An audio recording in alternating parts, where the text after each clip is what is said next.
तुम्हारी माँ के महल में आए थे। अच्छा, तुम्हारी चाची मोड़न वाली है, मोड़न खाना चाह रही है। अच्छा, उन्होंने कहा कि मेरे पास में पुत्र नहीं है। मैंने सोचा कि तुम चिंता मत करो, उधर के पास में बेटा तो नहीं है, मगर बड़े भैया भाई सोना के पास में पुत्र है। मैंने तुम्हें मंगनी करने के लिए तुम्हारी माँ के यहाँ पहुँचा था। तुम्हारी माँ कहा कि सब कुछ पैसा लगता है बेटा, पैसा नहीं लगता। क्या बोले चाचा जी?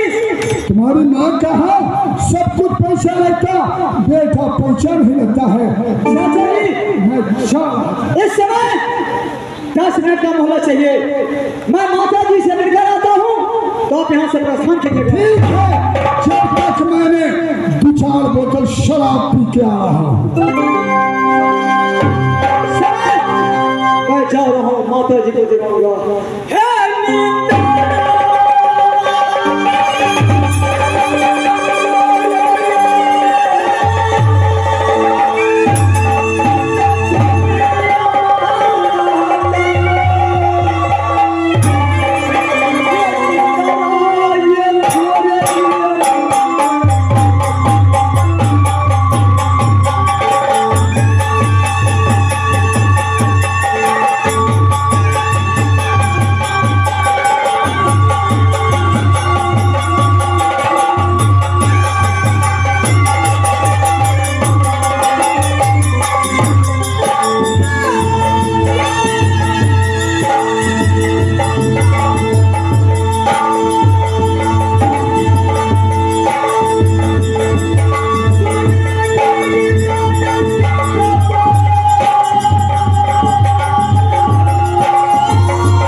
कहानी पेश कर रहा।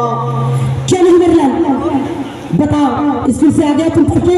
माँ, क्योंकि स्कूल में मैं पढ़ रहा था, मास्टर साहब छुट्टी दिए, गर्मी की छुट्टी हुई। जब मैं रास्ते में आ रहा था तो हमें चाचा जी मिले हैं। मैंने चाचा जी को पूछा हूँ कि चाचा जी आपके चेहरे पे उदासी देख रहा हूँ। हमें चाचा जी बोले हैं हमारे चेहरे पे उदासी देख रहे हो, उदासी होने का कारण तुम्हारी माँ है। चाचा जी यहाँ किस लिए आए थे?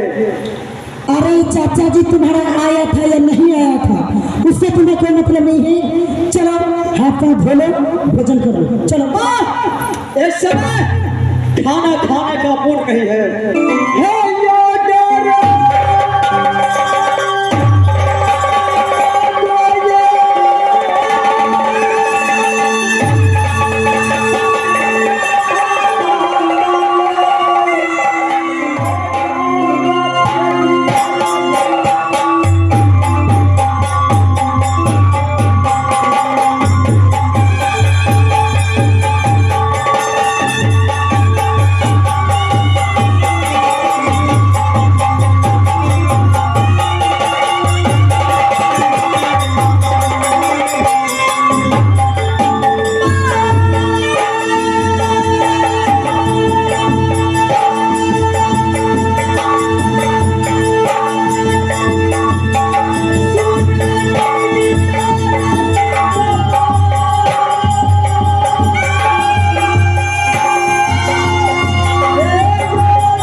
इतना बोल रहे थे क्या? जब तक मैं नहीं बताऊंगी तब तक तुम भोजन नहीं करेगा। नहीं, जब तक तुम नहीं बताएगी तो मैं भोजन नहीं करूंगा।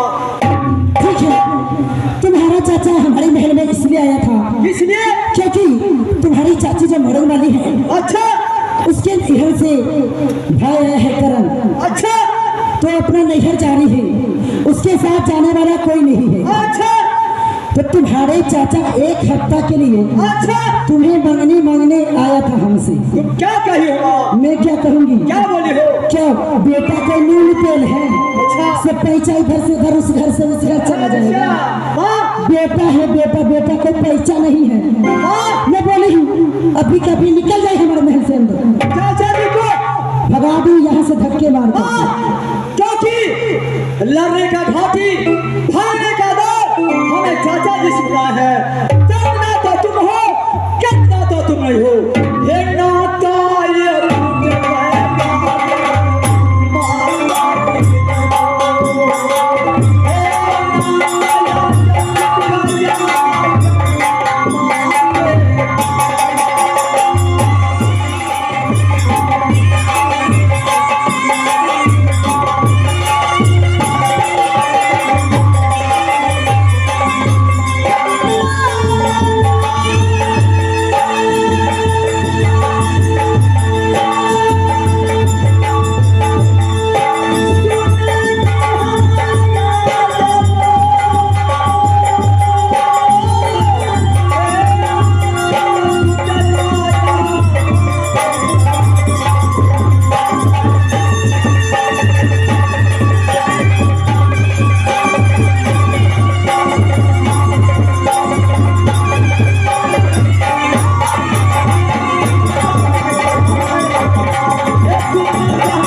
बेटा कहेगी ना मैं माता कहूँगा।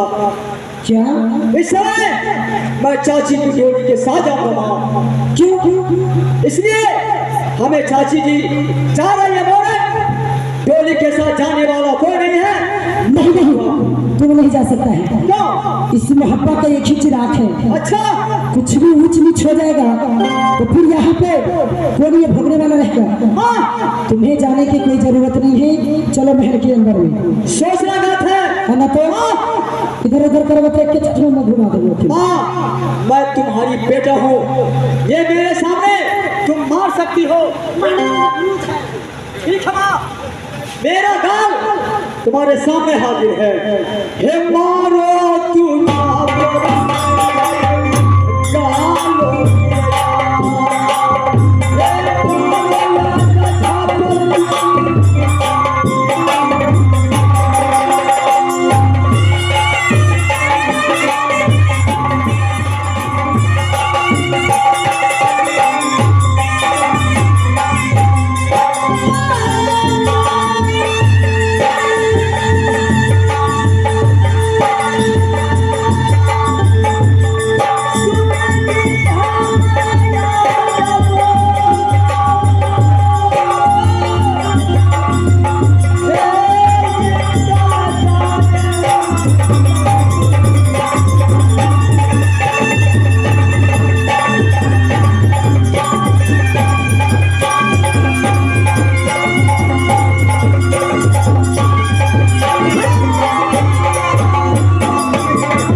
इस समय मैं चाचा जी को बुला रहा हूँ। चाचा जी गुस्से में हैं, तुम चाचा जी को मनाएगी, इसके बाद मैं जाऊंगा। ठीक है बना, बैठ जाइए। चाचा जी, चाचा जी चलिए, मैं चलने के लिए तैयार हूँ। वो देखेगा महारा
चाह बुला के मेरे सामने में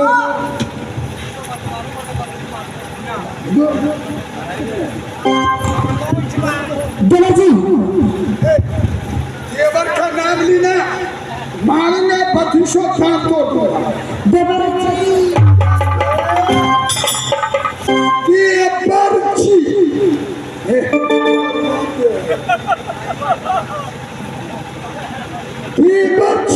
देखे कितनी प्यार से मना रही है। अरे भौजी कितने है तो भौजी भैया पर्ची आई है, हम तुम कहाँ था? देवर जी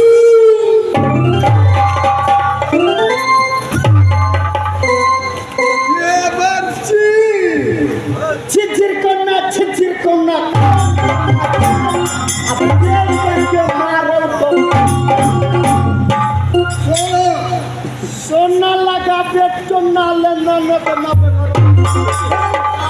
अरे कितने है तो भौजी है।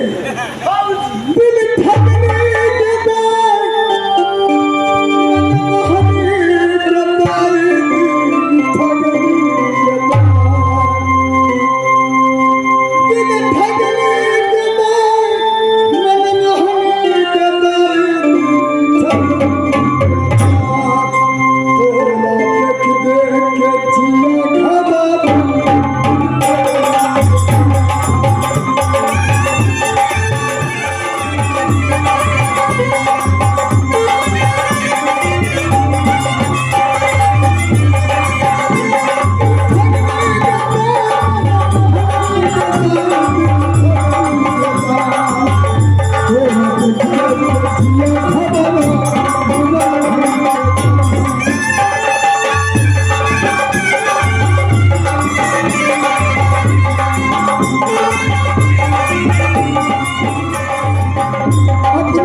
बहुत जल्दी उठ जाते हैं। चलो ना।